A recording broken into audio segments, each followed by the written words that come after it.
Everybody, Simon Rosenberg, Hopium Chronicles, back with another interview in our series of interviews of folks who are trying to become leaders of the next Democratic Party in the DNC. Today with me is an exciting guest, David Hogg, who many of you know, have seen. He's broken through the into our consciousness in recent years for being really one of the most important emerging leaders of the pro-democracy center-left Democratic Party, whatever you want to call it. David, welcome. Thank you, Simon. Thank you for having me. I've heard I've heard so many good things about Hopium, and I'm really happy to be on here. Well, listen, thank you. This is an amazing community. We're up to about 180,000 people now, and it's a community of doers. Hopium, the way we describe Hopium is that Hopium is hope with a plan. We don't just expect and hope things to get better. We do the work to make it so. And so I know that you live that every day. David, tell us a little bit about yourself, your background. How did you get here to be in a place where, as a guy in your early 20s, you're potentially going to become a leader of the institutional Democratic Party? Give us a little bit of background on yourself. Yeah, I got involved with politics, like many people, not because I wanted to, but because I had to. Although my route was certainly unique in many ways. I was a student in high school on February 14th of 2018 in Parkland, Florida, when a former student came in and shot and killed 17 of my classmates and teachers. Afterwards, my classmates and I were devastated, obviously, but more, I would say just as devastated as we were also extremely furious at the fact that our politicians, our entire lives, have been sending us their thoughts and prayers over and over and over and over and over and over. And we grew up in the shadow of Columbine. I was born a year after Columbine happened. And this is not, school shooter drills to us aren't just a talking point on the news or in a campaign. They're real. They're daily life. And my classmates and I, we were told when we started organizing after Parkland to try to change gun laws, we were told by a lot of the same pollsters, pundits, and consultants and groups that brought our party to this place that we couldn't change things in Florida, that we couldn't win in Florida talking about banning assault weapons or strengthening gun laws or raising the age to buy a gun to 21. That was just too out there. And this is Florida. This is where gun laws get weaker. It's not where they get stronger. We said, okay, watch us. So we went out there and we organized and got thousands of people to our state legislature and demanded action. And we ended up actually proving all those people wrong. We raised the age to buy a gun to 21 in Florida. And we passed a red flag law that's been used. Can you hear me? Yep. We passed a red flag law that's been used over 19,000 times since the shooting at my high school. And after that, we helped to organize the largest student protest in American history, the March for Our Lives, where we had over 800,000 people march with us in Washington, D.C., and hundreds of marches around the country. And we continued to organize around the country, turning out young voters, registering tens of thousands of them to vote in districts where we knew if we turned out young people, we could defeat NRA-backed incumbents. And we ended up defeating more NRA-backed incumbents than ever before in American history, with one of the highest youth voter turnouts ever in American history. And the way that we got there was, it wasn't going out there and saying, go and vote for Democrats. We're God's greatest gift and everything's going to get better. It was talking about values alignment. We understood that as young people don't trust institutions. They don't trust parties, but they trust people, and they want to align their values with them. So we went out there and said, vote for morally just leaders that represent you, that support gun safety and represent your values. And after that, I ended up eventually going to college.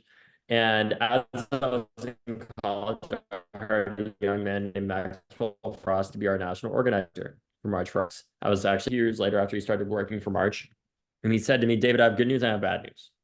The good news is, the bad news is I have to leave March for Our Lives. But the good news is I'm running for Congress. And I said to Maxwell, you're 24 years old, right? You have to be 25 to be elected. And he said, yes, I know, I'll be old enough by the time I'm elected. So I never really supported anybody running for office at this point because I was just very kind of allergic to politicians because I felt like so many of them tried to take advantage of us after the shooting and not really do anything for the movement in exchange. But with Maxwell, I knew that he wasn't a politician. He was a activist. He was an organizer, and he was somebody who was going to deliver. So I ended up raising him $400,000 in his first 2 quarters.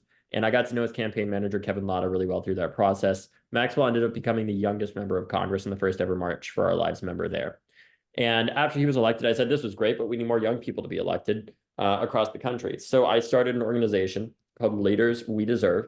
That's effectively like Emily's List for young Democrats running for state legislature and Congress, where we come in and help massively fund their campaigns and work with them on a day-to-day basis in terms of, okay, if you need an endorsement from a local politician, how do you do that? Or if you need to figure out how to get on the ballot, how do you do that? If you need to hire a campaign manager, how do you do that? Everything that they need on a day-to-day basis, along with a substantial amount of funding.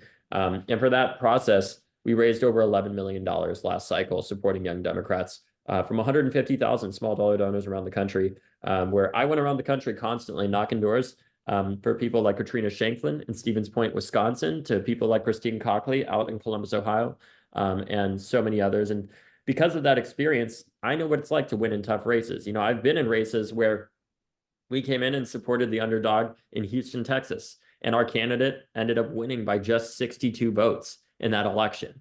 I know what it's like to win in these red states. I know what it's like to be from a red state like Florida, where we're constantly written off as somewhere that things aren't ever going to get better in, and proving people wrong there. And that's part of the reason why I've decided to run for the vice chair of the DNC.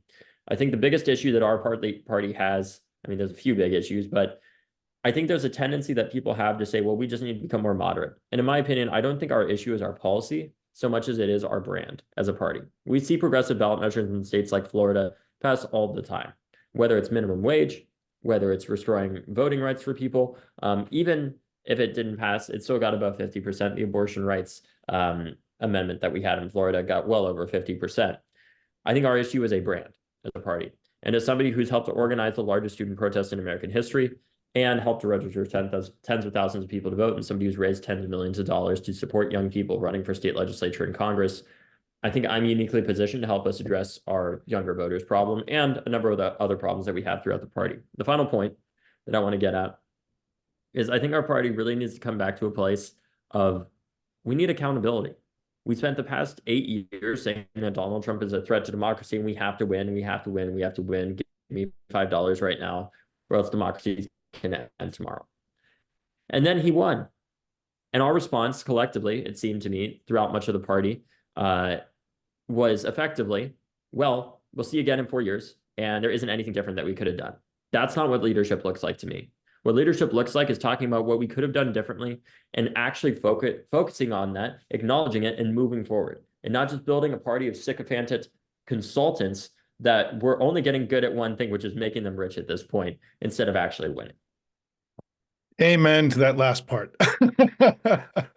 As somebody who's been doing this a long time and occasionally become a pain in the ass to the consultant class in our family, many of whom are my friends, I appreciate that sentiment. Well, you make a compelling case, David. I want to say, as somebody who's run for chair myself and been around the party for a long time, I do think that, you know, when I ran 20 years ago, I had been running a political organization, NDN, which had specialized in winning in the hardest races in the country. We raised money, we bundled money, we helped people get elected to grow our majority at that time. And so I do think the experience of working, you know, when I ran for chair, I had worked in 49 states, and I had had the experience of working all across the country from Alaska to Maine, with all different kinds of candidates. And I think the experience you have is an important one, to have this kind of national understanding of the opportunities and challenges that we have. Talk about the race itself. I mean, you're running for this vice chair's position. What does it mean? How's it going? How does it work? I mean, give us a little bit of background on the actual process and how you think you're doing. Yeah, so the way that the actual process works is it's pretty interesting. There's you need to get, right now, you need to get 40 signatures to get on the ballot from DNC members. And those members are made up of a culmination of, chairs, vice chairs, labor leaders, some consultants as well, and others. 75 of those positions are appointed by the chair. And what I need to do is get a majority of those votes in order to become one of the 3 at-large vice chair positions. And what's interesting about this race is that there's a gender balance rule. So it's very likely that there will only be, it's either going to be 2 men and 1 woman that are in the at-large position, or 1 man and 2 women that are in that at-large position. And the way that you run in these things is the DNC also has forums that they do where it's not like a debate necessarily. It's more like we're going to ask all of you the same question and you're going to have 30 seconds it's only 30 seconds to propose your opening and then 30 seconds to propose your closing. As you can imagine, it's super easy to do because there's only 30 seconds of things for us to fix in the party. With that as well, the most important thing is just making the calls. The DNC gives you a spreadsheet of everybody who's opted into sharing their information of the voting members. And effectively, your job for your entire campaign, from my viewpoint, and everybody that I've talked to that's ever run for this position, and I'm sure that you agree with this too, Simon, is just make the damn calls. Like, people have asked me, David, like, what's the secret to your campaign? How are you going to win? Respect people. Ask them what they think that we can do to improve, because I know that I don't have the full answer. Nobody has the full answer, but I think collectively we all have the full answer. And I think if you were to average out all of our answers as DNC members, we'd get pretty damn close to that direction that we need to go in. And I'm just on the phone every day talking to people about what we need to improve and what they think that we can do to improve. And Simon, I've kind of a funny, I don't know if I'd say it's funny, but an interesting metaphor for this, which is that if you ask a group of people, if you ask one person how many marbles there are in a jar, they're almost always off wildly, right? But if you ask several hundred people that independently, individually, that don't talk to each other, how many marbles are in that jar, and you average out those answers, you get extremely close to what the actual answer is. And my view with this position, what's interesting about that, though, is if you get a group of people and you get them collectively to guess, like they get to talk to each other and then they guess like how many marbles there are, and you average it out, it doesn't work because people influence each other's answers when they're in that kind of group setting. So what I'm doing in each one of these calls is I view this campaign and these calls as finding the way, part of the way of finding the answer of where we go from here. Because I think each one of those people, every one of those conversations, several hundred conversations that I am having, is another data point in that. And the more of them that I have, the closer I get to the mean of where we really need to be as a party and what the pathway forward looks like. And that's just what I'm doing, making those calls and asking them what we can do to improve. As you and I discussed this, but when I ran for chair 20 years ago, all I did, we had forums and then I made calls and that was it. We had to raise a little bit of money to pay for the team that I had around me to help manage the process. But, it is an unusual process. There are 450 people at the DNC, give or take. It's usually a committee that doesn't really do very much other than kind of run the convention and set the primary rules in the party. But this year, in the last year, the DNC has emerged because the DNC basically picked our nominee for the general election because of the weird, the unusual process we had last year. The DNC is now having to go pick a chair. The DNC has all of a sudden become a very relevant body and not just a rubber stamp body, in our politics. And so and I have a feeling that that's going to be the case for a while. I think that there is all of a sudden, I have found there to be sort of more collective interest in the mechanics of the party in the last few months, in part because the party picked Kamala, right? Because of the nature, there wasn't a traditional primary. And so these races, I have found there's tremendous interest and people really care about what happens here, right? They obviously were in a time of duress and in the family, but I think that one of the interesting things that's going to happen, I think, is that there's going to be the DNC, the next DNC, and the next chair and the team that runs it are going to have to really become far more transparent and open about how the committee operates than in the past. And that will be healthy and good, and it's generally my view. And one of the reasons I'm so excited about you running and also this process is that I do think the DNC has been underperforming as an institution for a long time. I think there's a lot of reasons for that. But in a time of challenge, we have an obligation to make sure that all of our valued institutions are operating at the highest level they can. And that's why I think this process is so important. The DNC really matters. And I think we need it to be as strong and muscular and robust as it possibly can be. And that's why I think at Hopium, we've been following this race very closely. and bringing in many of the most important voices into this process. Before we go, David, because I want to let you make your calls, because that's more important than talking to many of us, and I'm grateful for the time you've given us today. Share your reflections on the youth vote. I mean, as somebody, I was nominally in charge of the youth campaign for Clinton in 1992, going all the way back those years ago, and I've been in and out of youth-oriented politics ever since. I helped Eve Levinson, your dear friend, get hired into the DNC and the campaign. She ended up running the youth operation for Kamala Harris in the general election. What happened with the youth vote in this cycle, to me, and the swinging particularly of young men to the Republicans, is probably the most significant thing that we have to address, or at least up very high up there, right? And it was shocking. It was significant. You and others warned that this could happen. I think the party did not have an adequate response and wasn't hearing the warning signs about, what you and others were seeing. And this has to be one of the most important things that we do in the next couple of years. We don't have, our majority, if I can just say this quickly, from 2008 to 2020, we averaged 51% of the vote in those 4 elections. It was the first time we had broken, it was the best showing for the Democratic Party in the popular vote since the 1930s and 40s. The majority that we created 20 years ago was built around millennials and Hispanics and getting our numbers way up with millennials and Hispanics, which created this majority coalition that we had.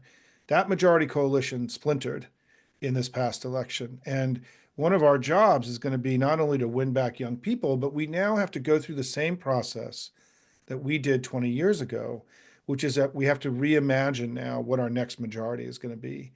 And I think it's why your presence in this race matters so much, because this is an urgent, in my list of 7 things that we need to do, this issue of reimagining our next majority is the number 1 thing on my current list. So share with us, David, if you could, just some reflections on what happened with young people and what we need to do now.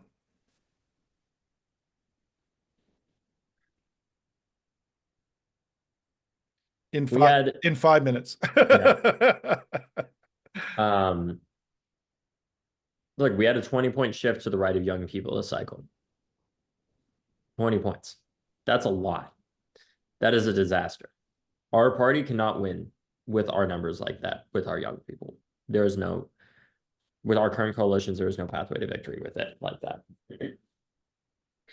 And when I was considering running for this position, I was at the DNC had this thing called the executive committee meeting. And I was there, and our pollster from the DNC, Molly, was talking about why we lost the election.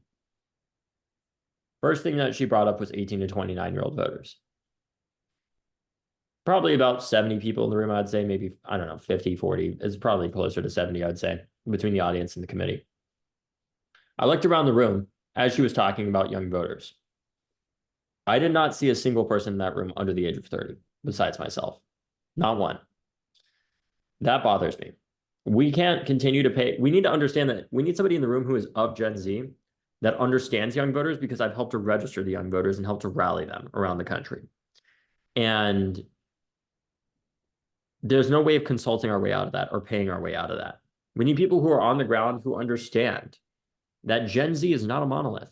The biggest predictors of my generation and who went the most to the right in my generation was whether or not you were in high school during COVID.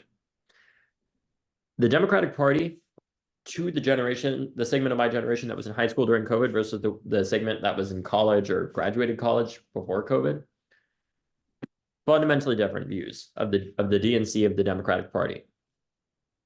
We need to make sure that we're not treating Gen Z as monolith.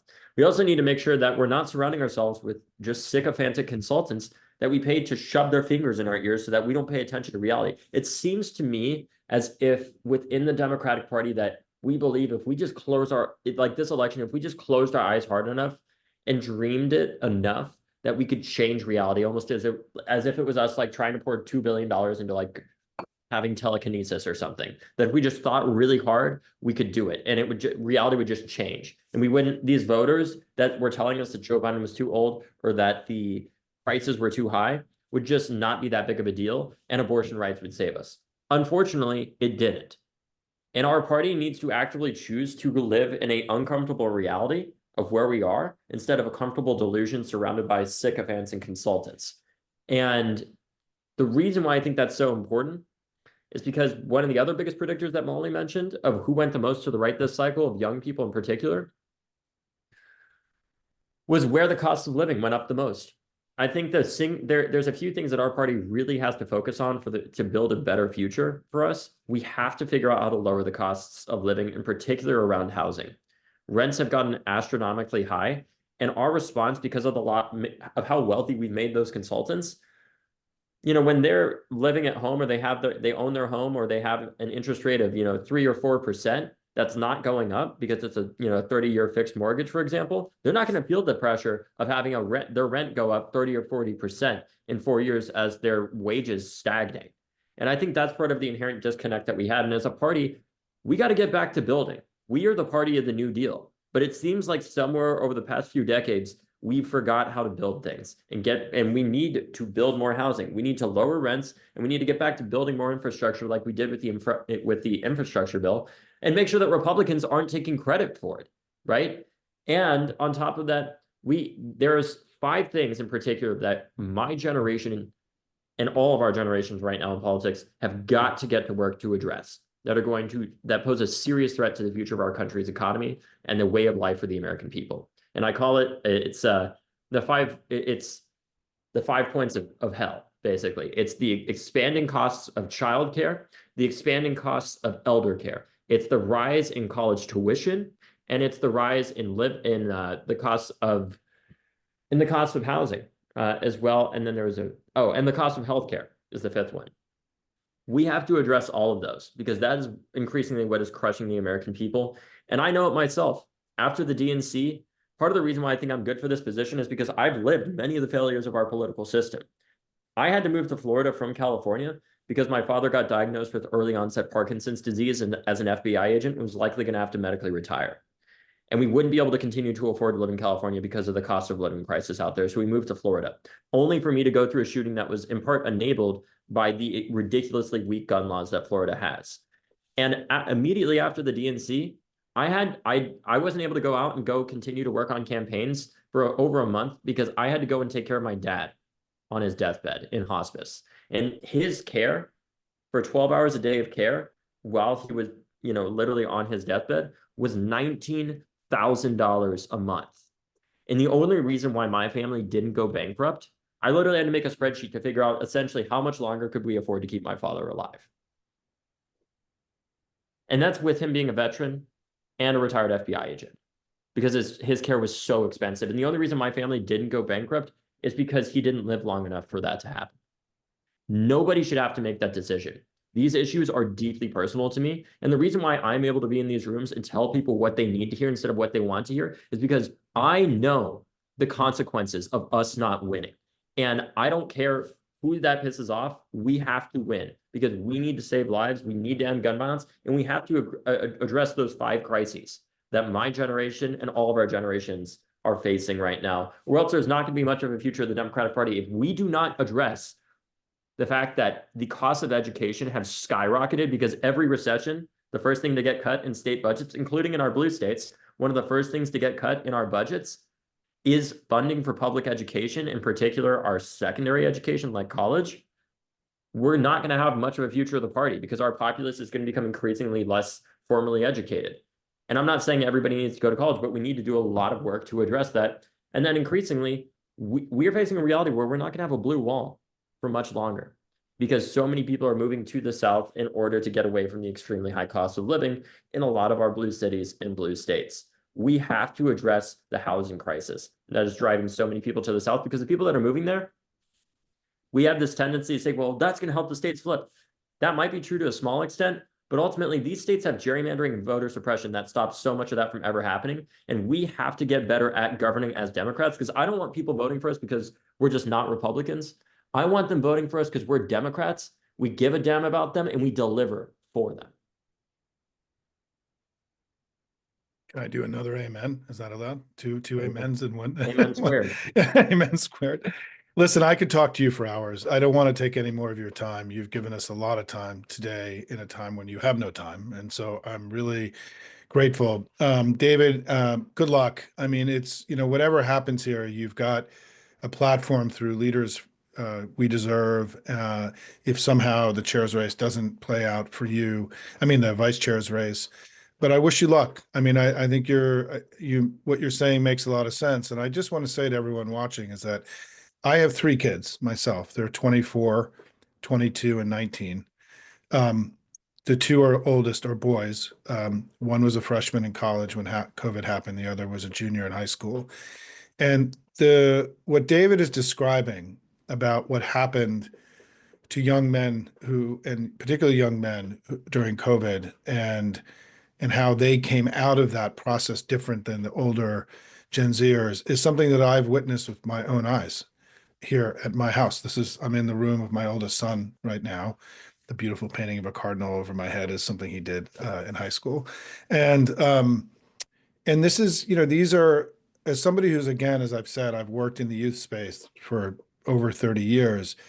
What happened in this election was extraordinary. It may have been the shift of young people to the right may have been the most unanticipated and significant demographic shift that we've seen in any election since I've been in politics. Unanticipated meaning the family didn't see it coming, right? I'm not saying that there weren't people who warned about this. And it's of enormous consequence. And so, David, whatever ends up happening, I wish you luck.